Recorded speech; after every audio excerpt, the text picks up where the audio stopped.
سب تعریف اللہ ہی کے لیے ہے جو آسمانوں اور زمین کا پیدا کرنے والا اور فرشتوں کو قاصد بنانے والا ہے، جن کے 2 اور 3 اور 4 پر ہیں۔ وہ اپنی مخلوقات میں جو چاہتا ہے بڑھاتا ہے، بے شک اللہ ہر چیز پر قادر ہے۔ اللہ جو لوگوں کے لیے اپنی رحمت کا دروازہ کھول دے تو کوئی اس کو بند کرنے والا نہیں، اور جو بند کر دے تو اس کے بعد کوئی اس کو کھولنے والا نہیں، اور وہ غالب ہے، حکمت والا ہے۔ لوگو، اللہ کے جو تم پر احسانات ہیں ان کو یاد کرو۔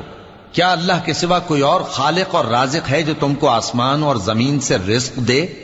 اس کے سوا کوئی معبود نہیں، پس تم کیسے الٹائے جاتے ہو؟ اور اے پیغمبر، اگر یہ لوگ تم کو جھٹلائیں تو تم سے پہلے بھی پیغمبر جھٹلائے گئے ہیں، اور سب کام اللہ ہی کی طرف لوٹائے جائیں گے۔ لوگو، اللہ کا وعدہ سچا ہے تو تم کو دنیا کی زندگی دھوکے میں نہ ڈال دے، اور نہ بڑا فریبی